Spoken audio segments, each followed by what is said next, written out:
Salam, hər vaxtınız xeyir olsun. Bugünkü videoda natural ədədlər mövzusunun əvvəldən axıra qədər izahını verəcəm. Ona görə də diqqətlə dinləyib qeydlər götürməyi unutmayın. Başlayaq izaha. Natural ədədlər nədir? Sayma zamanı istifadə etdiyimiz ədədlərə natural ədədlər deyilir. Natural ədədlər n hərfi ilə işarə edilir və n bərabərdir 1, 2, 3 və s. Yəni nöqtələr sonsuzluq yazır. Yəni bu nə deməkdir? Ən kiçik natural ədəd 1-dir. Ən böyük natural ədəd yoxdur. Yəni sonsuz davam edir. Çünki natural ədədlər çoxluğu sonsuz çoxluqdur.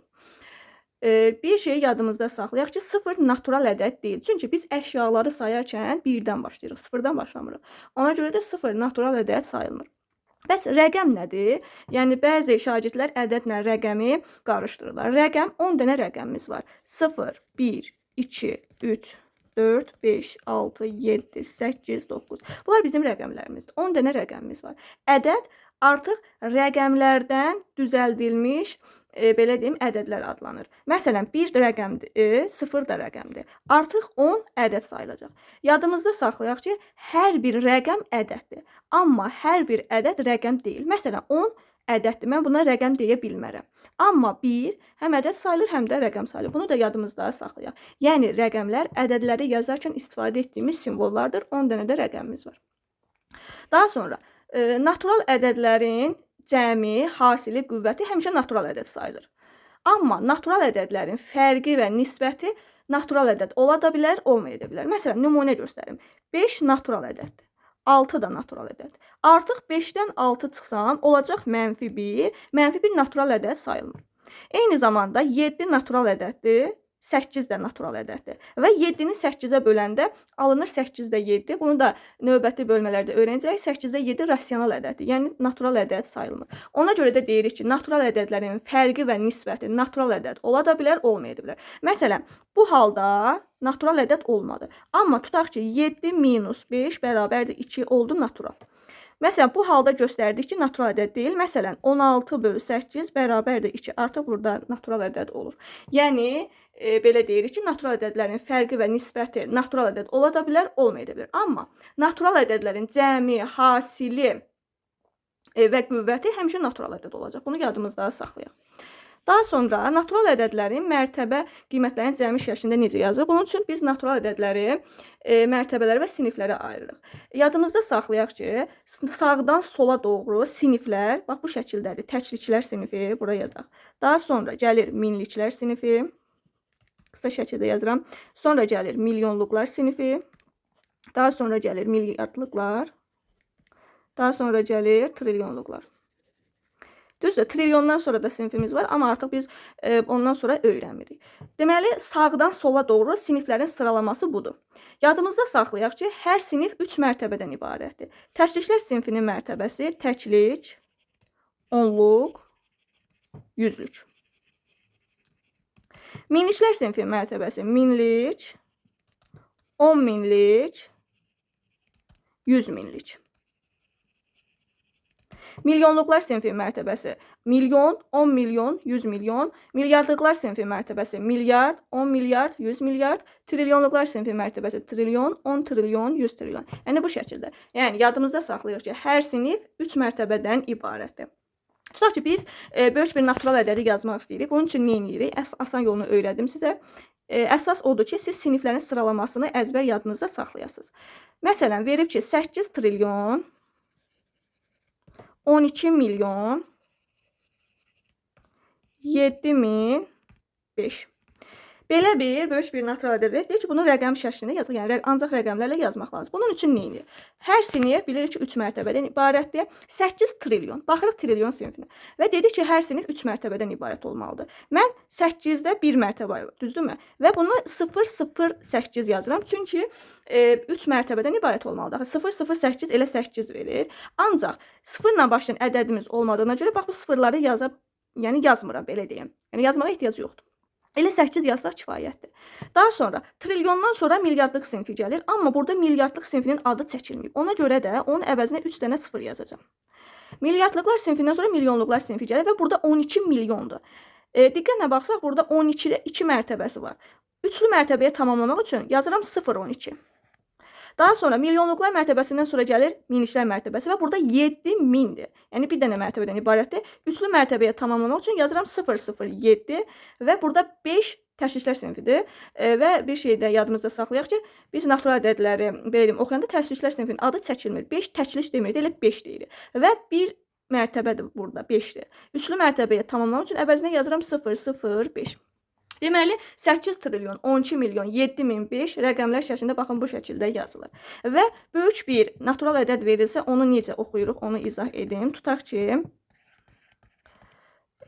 belə bir ədəd verilib. Deyək ki, bu ədədi oxu. Ədədi oxumaq üçün axırdan başlayaraq 3-3 qruplara ayırırıq. Baxın, 3-3 qruplara ayırırıq. Bundan sonra hər sinifin adı ilə oxuyuruq. Və burada sinifləri yazmışdım da. Bu təşkilçilər sinfidir, bu minliklər sinfidir, bu milyonluqlar sinfidir, bu da milyardlıqlar sinfidir. Deməli olacaq 642 milyard, 307 milyon, 7324. Bu da natural ədədlərin yazılışı və oxunuşu. Daha sonra keçirik natural ədədlərin mərtəbə toplananların cəmi şəklində yazılmışına. Tutaq ki, belə bir AB üstündə xət verilir. Burada diqqət yetiririk nəyə? Əgər AB üstündə xət olarsa, bunu yadınızda saxlayın ki, bu 2 rəqəmli ədəd ifadə edir. Əgər AB üstündə xət yoxdursa, bu nə deməkdir? Yəni A-nı B-yə vururuq da. Siz bilirsiniz ki, 2 dəyişən arasında vurma əməli yazılmır. Baxın, yəni A vur B deməkdir bu. Deməli, AB üstü xət 2 rəqəmli ədəd ifadə edir və burada B təklikdir, A onluqdur. Ona görə də olacaq 10 vur A, üstə gəl B vur 1, yəni B-yə bərabər. Daha sonra A, B, C üstü xət, bu da 3 rəqəmli ədəddir. Deməli, C təklik, B onluq, A yüzlükdür. Olacaq 100 A, üstə gəl 10 B, üstə gəl C. Eyni qayda ilə 4 rəqəmli ədəd üçün də yaza bilərik. Bunu necə yadınızda saxlayın? Baxırıq A. Mən bilmək istəyirəm ki, A neçəyə vurulacaq? A-dan sonra 1, 2, 3 rəqəm var. Deməli, 3 sıfır olan nədir? 1000-dir. Olacaq 1000 A. Üstə gəl. B-ni neçəyə vurmaq lazım? B-dən sonra 2 rəqəm var. Deməli, 2 sıfır olan nədir? 100. 100 B. Üstə gəl olacaq 10 C. Üstə gəl D. Bu da natural ədədlərin, yəni onluq yazılışıdır. Mərtəbə toplananların cəmi şəklində yazılışıdır. Daha sonra keçirik cüt və tək ədədlər. Bilirik ki, natural ədədlər 2 yerə bölünür. Tək ədədlər, bir də olacaq cüt ədədlər. Tək ədədlər nədir? Sonu 1, 3, 5, 7, 9 rəqəmləri ilə bitən bütün ədədlər tək ədədlərdir. Sonu 0, 2, 4, 6, 8 rəqəmləri ilə bitən ədədlər isə olacaq cüt ədədlər. Deməli, tək ədədlər ümumi şəkildə yazılışı nədir? Ümumi şəkildə 2n plus minus 1-dir. Cüt ədədlərin ümumi şəkildə yazılışı 2n-dir. Yəni, bu nə deməkdir? 2n, yəni n-in istənilən natural qiymətində cüt ədəd olacaq. Və biz bilirik ki, cüt ədəddən 1 çıxanda, cüt ədədin üzərinə 1 gələndə alırıq tək ədəd. Ona görə də tək ədədlərin ümumi şəkildə yazılışı 2n plus 1 və yaxud 2n minus 1. Bunu da yadımızda saxlayaq. Daha sonra burada tək və cüt ədədlərin xassələrini deyəcəm. Və bu T tək ədəd deməkdir, C da cüt ədəd deməkdir. Yadınızda saxlayın ki, tək ədədlə tək ədədin cəmi olacaq cüt ədəd. Tək ədədlə cüt ədədin cəmi olacaq tək ədəd. Cüt ədədlə cüt ədədin cəmi olacaq cüt ədəd. Daha sonra tək ədədə vuranda alırıq tək ədəd. Tək ədədi cüt ədədə vuranda alırıq cüt ədəd. Cüt ədədə vuranda alırıq cüt ədəd. Daha sonra tək ədədin n-inci qüvvəti, yəni bərabər olur həmişə tək ədədə. Məsələn, 3 təkdir. 3-ün n-inci qüvvəti, məsələn 3 üstü 2, 3 üstü 3, bunlar həmişə olacaq tək ədəd. Cüt ədədin n-inci qüvvəti isə həmişə olacaq cüt ədəd. Bunu da yadımızda saxlayaq. Daha sonra keçək ədədin bölən və bölünənlərinə. Deməli, ədədin böləni nədir? Tutaq ki, n natural ədədidir. Bax, n natural ədədinin bölündüyü hər bir natural ədəd olacaq n-in böləni. Və yadımızda saxlayaq ki, ədədin bölənləri həmişə ədədin özünə ya bərabər, ya da özündən kiçik olmalıdır. Eyni zamanda ədədin bölənləri sonlu saydadır. Məsələn, deyirəm ki, 12-nin bölənləri. 12-nin bölənləri 12-nin qalıqsız bölündüyü ədədlər başa düşülür. 12 hansı ədədlərə qalıqsız bölünür? 1-ə, 2-yə, 3-ə, 4-ə, 6-ya, bir də 12-yə. Və görürük ki, ədədin bölənləri ədədin özündən ya bərabər, ya da ədədin özündən kiçikdir. Deməli, sonlu saydır. Yəni fikir versək, 12-nin bölünənləri görürsünüzmü? 12-dən kiçikdir və eyni zamanda sonlu saydadır. Bəs ədədin bölünənləri nədir? Natural ədədə qalıqsız bölünən hər bir natural ədəd həmin ədədin bölünəni adlanır. Tutaq ki, 12-nin bölünənlərini yazmaq istəsəm, artıq 12-yə qalıqsız bölünən ədədləri götürəcəm. 12, 24, 36 və s. 12-yə bölünən ədədlər görürsünüz sonsuz saydadır. Ona görə də ədədin bölünənləri sonsuz sayda olacaq. Eyni zamanda ədədin bölünənləri ədədin özünə ya bərabər ya da özündən böyük olur. Bunu da yadımızda saxlayaq. Daha sonra keçirik bölünmə əlamətlərinə. Yəni bu bölünmə əlamətləri bizim məsələlərdə belə deyim ki, bizə köməklik göstərir ki, ədədləri bölmədən, yəni biz bu bölünmə əlamətlərindən istifadə edərək baxa bilirik ki, məsələn, tutaq ki, böyük bir ədəd verilib, həmin ədəd 3-ə qalıqsız bölünür yoxsa yox, və yaxud 8-ə qalıqsız bölünür yoxsa yox. Yəni, bu bölünmə əlamətləri bizə bu şəkildə köməklik göstərir. Birinci, 2-yə bölünmə əlamətindən danışaq. 2-yə bölünmə əlaməti nədir? Bildiyimiz kimi cüt ədədləri tanıyırıq. Sonu 0 yaxud cüt rəqəmlə qutaran ədədlərin dedik ki, cüt ədədlərdir. Və cüt ədədlər hamısı 2-yə qalıqsız bölünür. Yəni 2-yə bölünmə əlaməti odur ki, sonu 0 yaxud cüt rəqəmlə bitən natural ədədlər 2-yə qalıqsız bölünür. İkinci əlamətimiz 3-ə bölünmə əlamətidir. Deyirik ki, ədədin rəqəmlərinin cəmi 3-ə bölünürsə, həmin ədəd 3-ə qalıqsız bölünür. Təbii ki, burada qalıqsız bölmədən söhbət gedir. Məsələn, deyirəm ki, 326. İndi mən bunu bölmürəm. Bölünmə əlamətinə əsasən deyəcəm ki, bu ədəd 3-ə bölünür yoxsa yox. Bunun üçün nə dedik? Dedik ki, ədədin rəqəmlərinin cəmi 3-ə qalıqsız bölünürsə, həmin ədəd 3-ə bölünəcək. Ona görə də 326 ədədinin rəqəmlərinin cəmini hesablayıram. Olacaq neçə? 11. Və baxıram ki, 11 3-ə bölünmür. Deməli, 326 ədədi də 3-ə qalıqsız bölünməyəcək. Növbəti olacaq 4-ə bölünmə əlaməti. 4-ə bölünmə əlaməti necədir? Deyirik ki, ədədin son 2 rəqəmi 0 və yaxud son 2 rəqəmin əmələ gətirdiyi ədəd 4-ə qalıqsız bölünməlidir ki, həmin ədəd 4-ə qalıqsız bölünsün. Məsələn, deyirəm ki, son 2 rəqəm 0 olmalıdır. 400, 500, 6000 və fikir versəz görürsünüz ki, son 2 rəqəmi 0-dır. Ona görə bu ədədlər 4-ə qalıqsız bölünəcək. Eyni zamanda son 2 rəqəmin əmələ gətirdiyi ədədə baxırıq. Məsələn, 54216 ədədi verir. Deyək ki, bu ədəd 4-ə bölünür yoxsa yox. Baxırıq son 2 rəqəmin əmələ gətirdiyi ədədə. Baxırıq ki, 16-dır. 16 4-ə bölünür. Deməli, 54216 ədəd də 4-ə qalıqsız bölünür. Növbəti bölünmə əlaməti 5-ə bölünmə əlamətidir. Bu asandır. Sonu 0 və 5 ilə bitən ədədlər 5-ə bölünür. Yəni 5-ə bölünməsi üçün ədədin son rəqəmi ya 0 olmalıdır, ya da 5 olmalıdır. Növbəti olur 6-ya bölünmə əlaməti. 6-ya bölünmə əlaməti nədir? Eyni zamanda həm 2-yə, həm də 3-ə bölünən ədədlərə deyirik ki, yəni həmin ədədlər 6-ya bölünəcək. Yəni ədədin 6-ya bölünməsi üçün həmin ədəd eyni zamanda həm 2-yə bölünməlidir, həm də 3-ə bölünməlidir. Bunu da yadımızda saxlayın. Məsələn, tutaq ki, belə bir ədəddir. Belə bir ədəd verilibdir.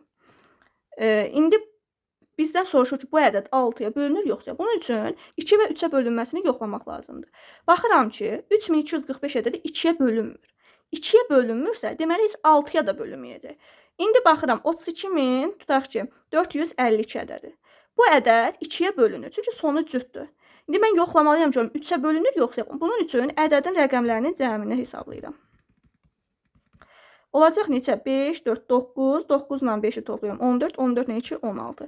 16 3-ə bölünmür. Ona görə də bu ədəd 6-ya da bölünməyəcək. 6-ya bölünməsi üçün eyni zamanda həm 2-yə bölünməlidir, həm də 3-ə bölünməlidir. Növbəti gəlir 8-ə bölünmə əlaməti. 8-ə bölünmə əlaməti 4-ə bənzəyir. Sadəcə ondan fərqli olaraq burada necədir? Ədədin son 3 rəqəmi 0 olmalıdır və yaxud son 3 rəqəmin əmələ gətirdiyi ədəd 8-ə qalıqsız bölünməlidir. Məsələn, tutaq ki, 8000-dir, 9000-dir, fərqi yoxdur, 90000-dir. Sonunda 3 rəqəm gördünüz, deyirsiniz ki, 8-ə bölünür. Və yaxud son 3 rəqəmin əmələ gətirdiyi ədədə baxırsınız. Tutaq ki, belə bir ədəd verilibdir. İndi biz bilməliyik ki, bu ədəd 8-ə bölünür yoxsa yox. Bunun üçün son 3 rəqəmin əmələ gətirdiyi ədədə baxırıq. Baxırıq ki, son 3 rəqəmin əmələ gətirdiyi ədəd 72-dir. 72 8-ə qalıqsız bölünür. Deməli, bu ədədin özü də 8-ə qalıqsız bölünəcək. Növbəti bölünmə əlaməti 9-a bölünmə əlamətidir. Bu da 3-ə bənzəyir. Burada necədir? Ədədin rəqəmlərinin cəmi 9-a bölünürsə, həmin ədəd 9-a bölünür.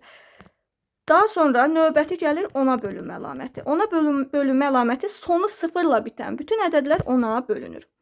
Növbəti olacaq 12-yə bölünmə əlaməti. 12-yə bölünmə əlaməti eyni zamanda həm 3-ə bölünməlidir, həm də 4-ə bölünməlidir. Daha sonra gəlir 15-ə bölünmə əlaməti. 15-ə bölünmə əlaməti eyni zamanda həm 3-ə bölünməlidir, həm də 5-ə bölünməlidir. Növbəti gəlir 18-ə bölünmə əlaməti. Eyni zamanda həm 2-yə bölünməlidir, həm də 9-a bölünməlidir ki, həmin ədəd 18-ə bölünsün. Deməli, bu da bizim olduğu bölünmə əlamətimiz. Daha sonra keçirik qalıqlı və qalıqsız bölməyə. Deməli, qalıqsız bölmə nədir? Baxın, tutaq ki, mən A ədədini bölürəm B ədədinə, alıram bir C ədədini. Burada bilirik ki, A bölünəndir, B böləndir, C qismətdir, yəni natamam qismət. Ön yazarıq qismət. Burada bölünəni tapanda bilirsiniz ki, qisməti bölənə vururuq. Düzdürmü? Və burada yadımızda saxlayaq ki, bölünən da böləndən ya böyük olmalıdır, ya da bərabər olmalıdır. Bu oldu qalıqsız bölmə. Bəs qalıqlı bölmə nədir? Tutaq ki, A ədədini bölürük B ədədinə, alırıq bir C natamam qismətini və qalıqda da alırıq R.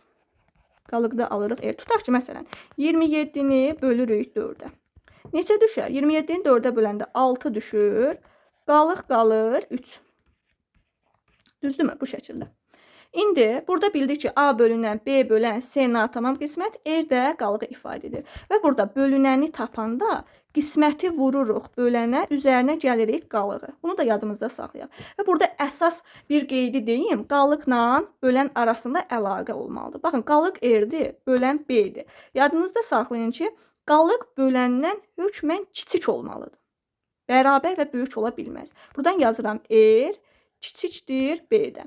Bunu da yadımızda saxlayın. Yəni, bu qalıqla bölən arasında əlaqədir. Qalıq böləndən hökmən kiçik olmalıdır. Baxın, məsələlərdə düşür. Deyir ki, 6-ya böldükdə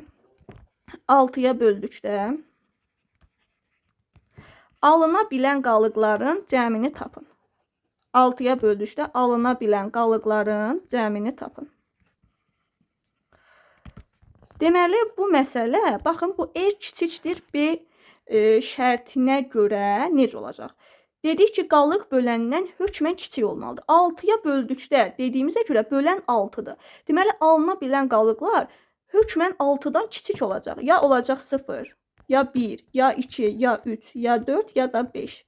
Və bizə deyir ki, bunların cəmi, bunları da toplayıb və cavabı alırıq. 9, 10, 15 olacaq. Deməli, 6-ya böldükdə alına bilən qalıqların cəmi 15 olur. Daha sonra keçək sadə və mürəkkəb ədədlərə. Görək sadə ədəd nədir, mürəkkəb ədəd nədir? Deməli, sadə ədədə belə tərif veririk ki, ancaq birə və özünə bölünən ədədlərə sadə ədədlər deyilir. Yəni, sadə ədəd elə bir ədəddir ki, ancaq birə və özünə bölünür. Məsələn, ən kiçik sadə ədəd 2-dir. Yəni, sadə ədədlər 2-dən başlayır. Ən kiçik sadə ədədimiz 2-dir. Yadınızda saxlayın ki, 1 nə sadədir, nə mürəkkəb. Yəni, bu belə qəbul olunub. Nə sadə, nə də mürəkkəb. Nə sadə, nə də mürəkkəbdir. Ən kiçik sadə ədədimiz 2-dir. Və 2 yeganə cüt ədəddir ki, sadədir. 2-dən başqa bütün cüt ədədlər olacaq mürəkkəb. Mürəkkəb ədəd nədir, onu deyim. Yəni, 2-dən çox böləni olan ədədlər mürəkkəb ədədlərdir. Belə yadınızda saxlayın ki, bir ədəd, əgər həmin ədəd birdən və özündən başqa hər hansı bir ədədə bölünürsə, deməli, o ədəd olacaq mürəkkəb ədəd. Və 2-dən başqa bütün cüt ədədlər ən azı bir 2-yə bölünür də, düzdürmü? Ona görə də onlar olacaq mürəkkəb. Yəni, birdən və özündən başqa 2-yə bölünürlər. Ona görə də həmin cüt ədədlər mürəkkəb ədəd sayılır. Amma 2 yeganə cüt ədəddir ki, sadədir. Sadə ədədlər dedik ki, ancaq 1-ə və özünə bölünür. Məsələn, 2-dir, 3-dür, 5-dir, 7-dir, 11-dir, 13-dür, 17-dir və s. Fikir versək, bu ədədlər ancaq 1-ə və özünə bölünür. Məsələn, 8 mürəkkəb ədəddir. Çünki 1-dən və özündən başqa 2-yə bölünür, 4-ə bölünür, düzdürmü? Yəni, 2-dən çox böləni olan ədədlər mürəkkəb ədəd sayılır. Daha sonra mürəkkəb ədədin sadə vuruqlara ayrılışı. Bunu deyim. Mürəkkəb ədədin sadə vuruqların hasil şəklində göstərilməsinə həmin ədədin sadə vuruqlara ayrılışı deyilir. Məsələn, 48 ədədidir. Mən 48 ədədini sadə vuruqlara ayırmaq istəyirəm. Nə edirəm? Baxın, sağıma belə bir xətt çəkirik. Və bu sağ tərəfdə sadə ədədlər yazılmalıdır. Və bölürük. Ən kiçik sadə ədədimiz 2-dir. 48 2-yə bölünür. Bəli, bölünür. Buraya yazıram 2. 48-i 2-yə bölürəm. Düşür 24. 24 2-yə bölünür. Bölünür. 2 yazıram. 24-ü 2-yə bölürəm 12. 12 yenə 2-yə bölünür 6. 6 yenə 2-yə bölünür 3. 3 artıq sadə ədəddir. Elə özünə bölünür. 3-ə bölünür. Bura düşür 1. Deməli, ən sonda həmişə bu hissədə 1 alınmalıdır. Yəni, mürəkkəb ədədi sadə vuruqları ayıranda bu hissədə 1 alınmalıdır. Və diqqət edin, bu sağ tərəfdə yazdığınız, baxın, bu ədədlərin, yəni bu vuruqların hamısı sadə vuruq olmalıdır.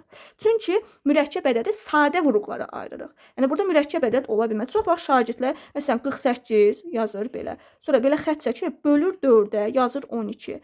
Bölür, məsələn, 4-ə yazır 3, 3-ü 3-ə bölür 1. Olmaz, tamamilə yanlışdır. Çünki, baxın, bu 4 sadə ədəd deyil, axı, 4 mürəkkəbdir.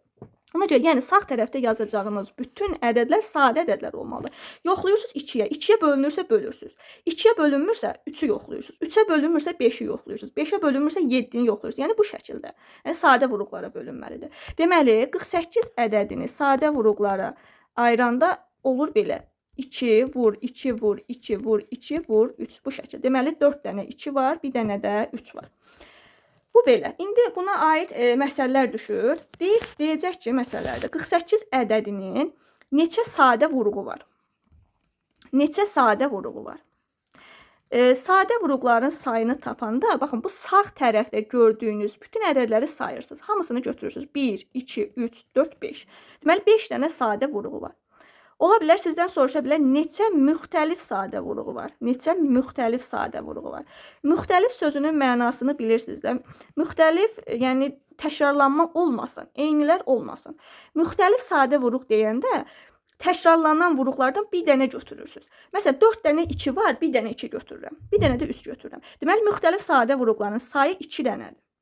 Ola bilər, soruşa bilər sizdən sadə bölənlərin sayı. Sadə bölənlərin sayı. Sadə bölənlərin sayı deyəndə, yadınızda saxlayın ki, sadə bölən anlayışı ilə müxtəlif sadə vuruq anlayışı eynidir. Deməli, sadə bölənlərin sayı da 2 dənə olacaq. Yəni, 48 ədədindən gedir söhbət. Daha sonra soruşa bilər natural bölənlərin sayı. Natural bölənlərin sayı. Mən natural bölənlərin sayını tapanda belə bir düsturdan istifadə edəcəyik. İndi düsturu deyim, ondan sonra misal üzərində göstərək. Deməli, düstur necədir? Ədədin natural bölənlərin sayını tapın deyəndə ədədi sadə vuruqlara ayırırsınız. Tutaq ki, məsələn, A ədədidir. A ədədini sadə vuruqlara ayırmışsınız. Tutaq ki, A üstü K vurulsun B üstü N bu şəkildədir. Burada təbii ki, A ilə B sadə ədədlərdir. A və B sadə ədədlərdir. Bu şəkildədirsə, onda A ədədinin natural bölənlərin sayı K üstəgəl 1 vurulsun N üstəgəl 1 düsturu ilə hesablanır. İndi keçək bu 48 ədədinin natural bölənlərinin sayını tapmağa. 48-i sadə vuruqlara ayırmışıq. Deməli, baxın, 48-i bu şəklə gətiririk. 48 bərabərdir. Sadə vuruq 2. 2-dən neçə dənədir? Baxırıq ki, 2-dən 4 dənə. Ona görə olacaq 2 üstü 4. Vurulsun 3-dən 1 dənədir. Olacaq 3 üstü 1. İndi natural bölənlərin sayı tapanda dedik ki, hər qüvvətin, baxın, qüvvət yəni yuxarıda duran ədəddir. Hər qüvvətin üzərinə 1 gəlib hasilini tapırıq. Olacaq 4 üstəgəl 1, vurulsun 1 üstəgəl 1. 5-i vururuq 2-yə, olacaq 10. Deməli, 48 ədədinin 10 dənə natural böləni var. Daha sonra öyrənək qarşılıqlı sadə ədədlər. Görək, qarşılıqlı sadə ədədlər nədir? Qarşılıqlı sadə ədədlər. Deyirik ki, ortaq sadə vuruqları olmayan ədədlərə qarşılıqlı sadə ədədlər deyilir. Yəni, 2 dənə ədəddir. Bu 2 ədədin ortaq sadə vuruqları yoxdur. Deməli, həmin iki ədəd qarşılıqlı sadə ədəd sayılır. Və yaxud belə bir tərifdə rast gələ bilərsiniz kitablarda. Birdən başqa ortaq böləni olmayan ədədlərə qarşılıqlı sadə ədədlər deyilir. Yəni bu tərif də doğrudur. Bəzi kitablarda elə verə bilərlər, bəzi kitablarda belə. Hər iki tərif doğrudur.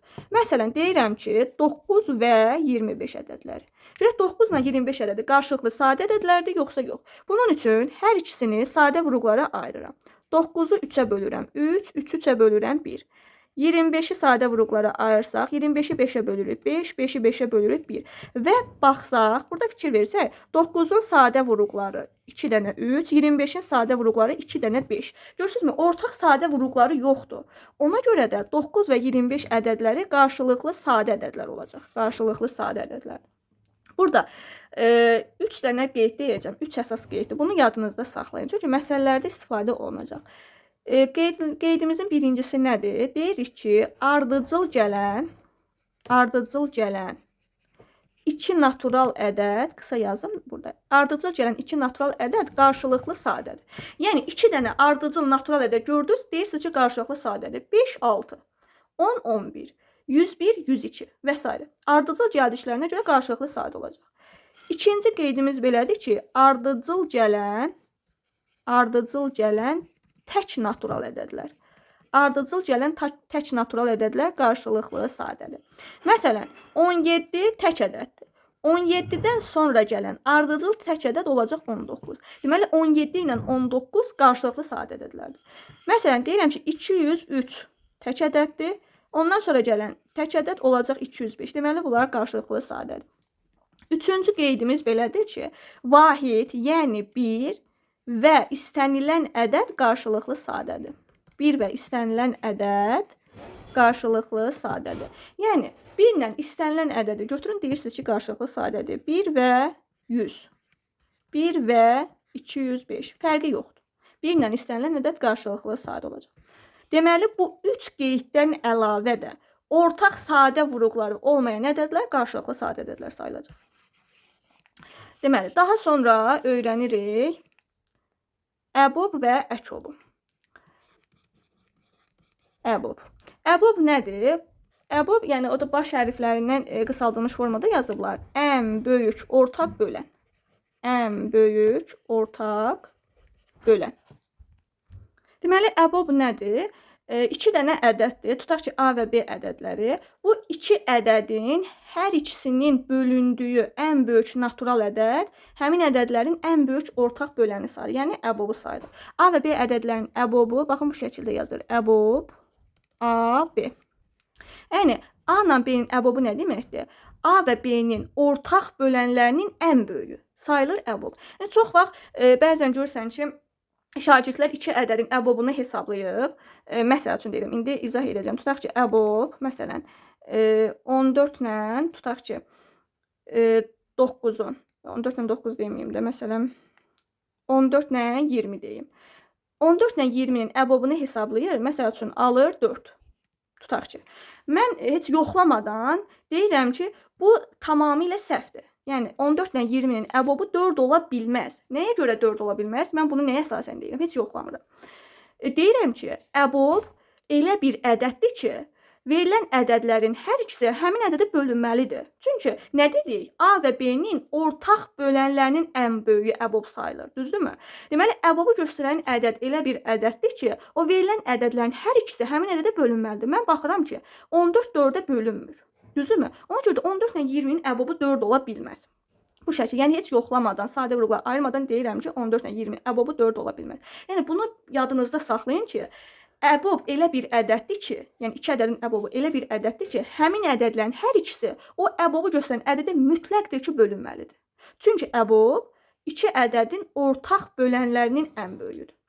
Bunu yadımızda saxlayaq. Bəs əbobu, yəni 2 ədədin əbobunu hesablamaq üçün nə edirik? Mən burada 2 dənə üsulu göstərəcəm. Yəni, birinci ənənəvi üsuldur, sadə vurğulara ayırma üsuludur. İkinci isə ən rahat, ən sadə üsuldur. Tutaq ki, bizə 2 dənə əbob verilir. Məsələn, 2 dənə ədəd verilir. Həmin ədədlərin əbobunu tapmaq istəyirik. Tutaq ki, deyirəm, 48 ilə 36-nın əbobunu hesablayaq. Bunun üçün həmin ədədləri sadə vurğulara ayırırıq. Bu ənənəvi üsuldur. 48-i 2-yə bölürəm 24, 2-yə bölürəm 12, 2-yə bölürəm 6, 2-yə bölürəm 3, 3-ə bölürəm 1. Eyni qayda ilə 36-nı sadə vuruqlara ayırırıq. 2-yə bölürük 18, 2-yə bölürük 9, 3-ə bölürük 3, 3-ə bölürük 1.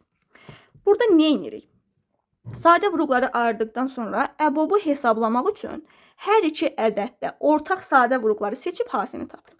Baxırıq ki, bir dənə 2 həm 48-də var, həm 36-da. İkinci 2 həm 48-də var, həm 36-da. Artıq görürsünüz ki, 48-də növbəti 2 dənə 2 var, amma 36-da yoxdur. Onları götürməyəcəm. Bir dənə 3 həm 48-də var, həm 36-da. Baxın, bu ortaq sadə vuruqlardır. Bunları seçdim və hasilini tapıram. Olacaq necə? 12.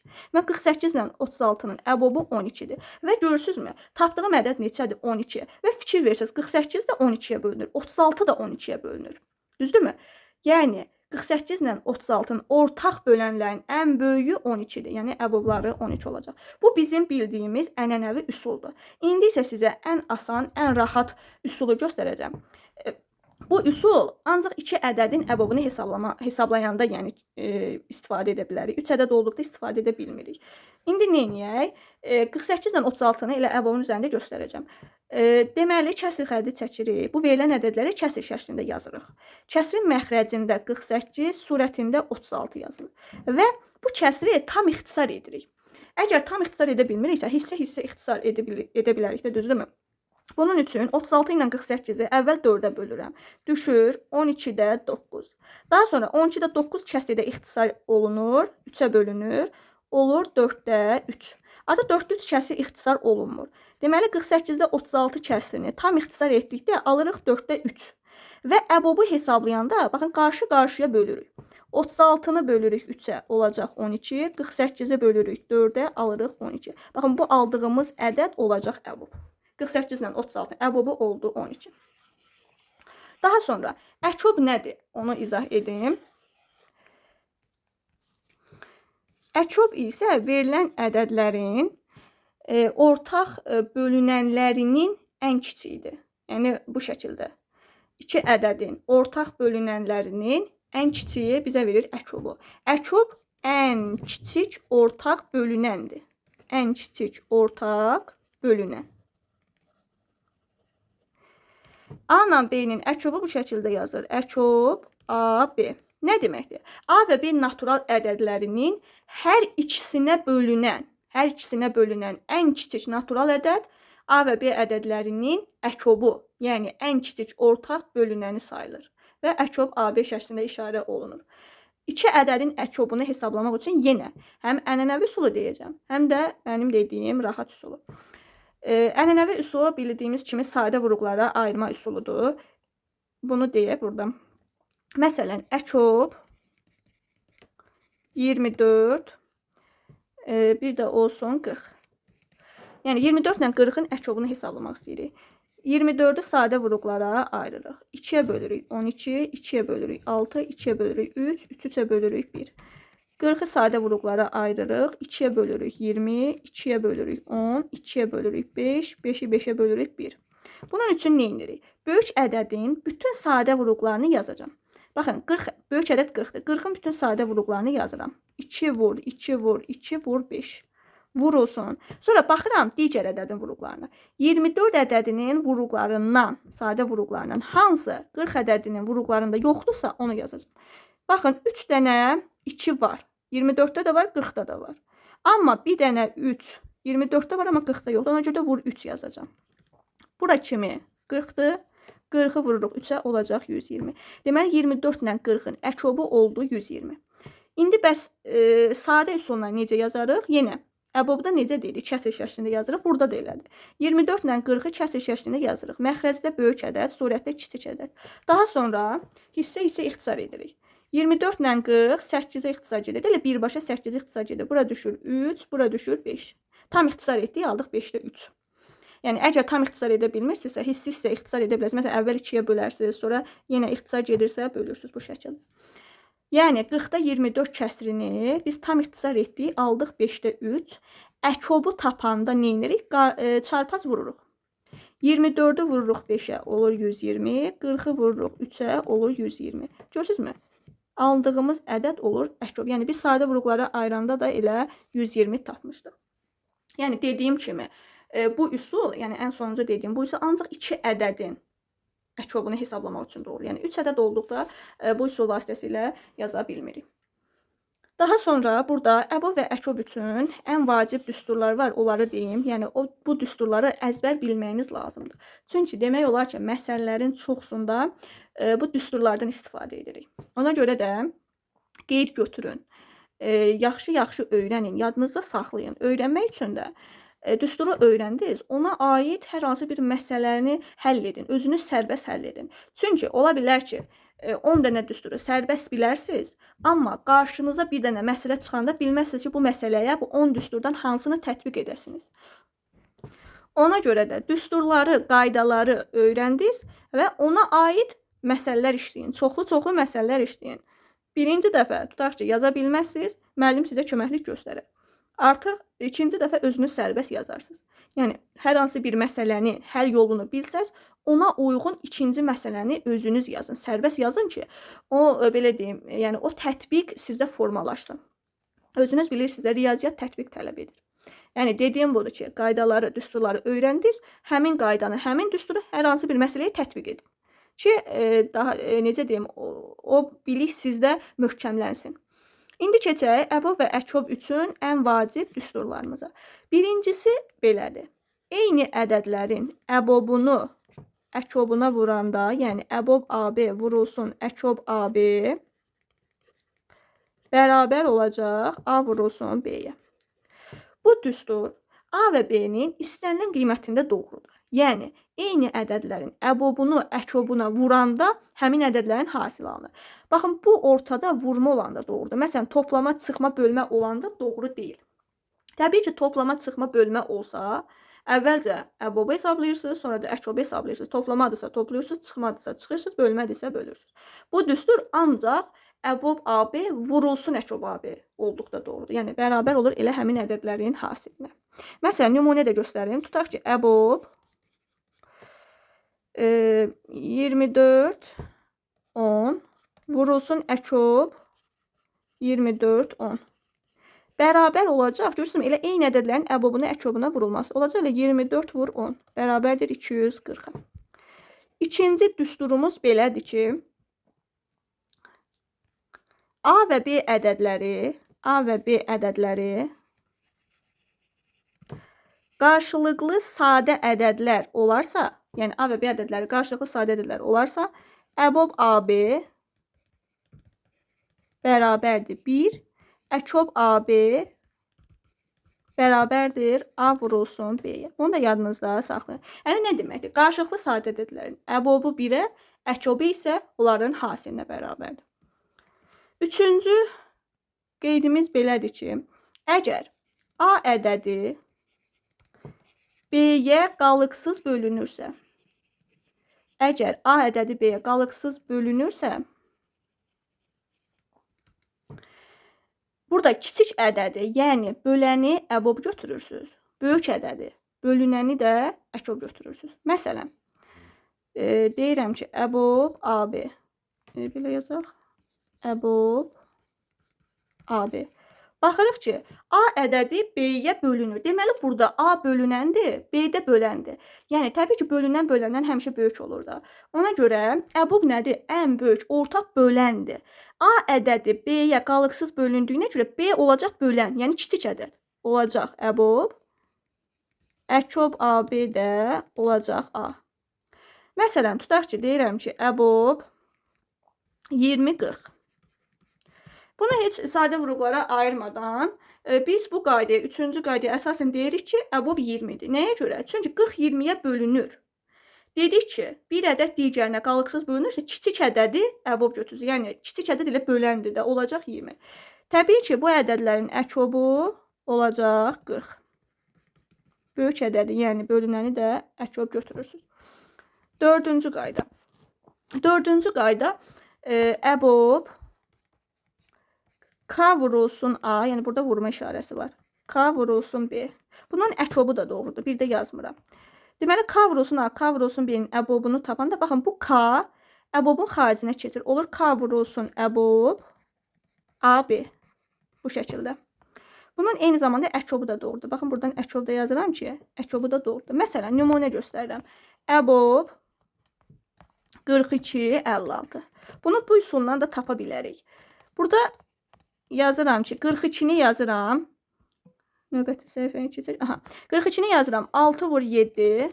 56-nı yazıram 7 vur 8 kimi. Və fikir verirsəz, həmin bu düstura əsasən 7 ortaqdır. Hər ikisində var da, bu ədəddə də var, bu ədəddə də var. Daha doğrusu 7-ni götürməyək. Yaxşı, 7-ni götürək. 7 vurulsun, 7 əbobun xaricinə keçir. Olur 7 vurulsun əbob. Olacaq 6, 8. Düzdürmü? Və burada da yenə eyni həmin düsturu tətbiq edirəm. 7 vurulsun əbob. 6 ilə 8-i yenə necə yazaram? 2 vur 3. Bunu da yazaram 2 vur 4 kimi. Yenə 2 keçir əbobun xaricinə. Olacaq 7 vurulsun 2 vurulsun əbob 3, 4. Bu şəkildə. Və baxırıq ki, 3 ilə 4 qarşılıqlı sadə ədədlərdir. Əbobları 1-ə bərabərdir. Biz bilirik ki, qarşılıqlı sadə ədədlərin əbobu 1-dir. Onda 7 vur 2 vur 1 olacaq 14. Elə biz burada əvvəldən 42-ni 14 vur 3, bunu da 14 vur 4 yazıb, elə 14-ü əbobun xaricinə çıxara bilərik.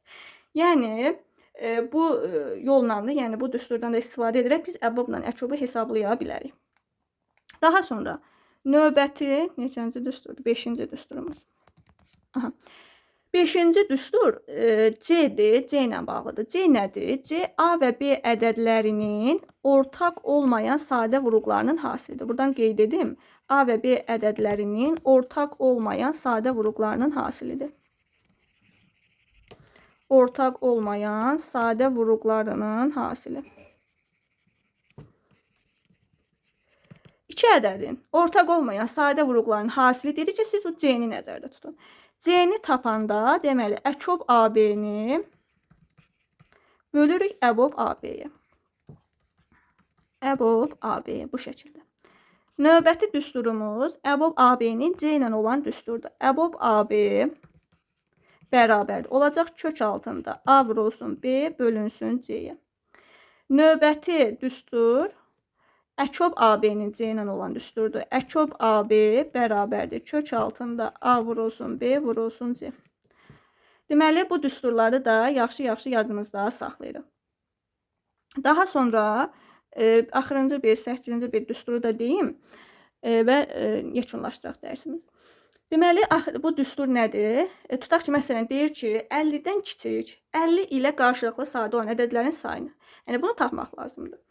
İndi bunu düstur şəklində deyim, sonra izahla göstərirəm, yəni misal üzərində göstərirəm. Tutaq ki, A-dan kiçik, A hər hansı bir natural ədəddir. A-dan kiçik və A ilə qarşılıqlı sadə olan ədədlərin sayı. A-dan kiçik, A ilə qarşılıqlı sadə olan ədədlərin sayı. Bunu necə tapırıq? A-nı sadə vuruqlara ayırırıq. Tutaq ki, A ədədini sadə vuruqlara ayırmışıq, almışıq A üstü N, B üstü M, olsun C üstü K. Burada təbii ki, A-dır, B-dir, C-dir, sadə ədədlər olur. Yəni, sadə vuruqlara ayırmışıqsa, A, B, C sadə ədədlər olmalıdır.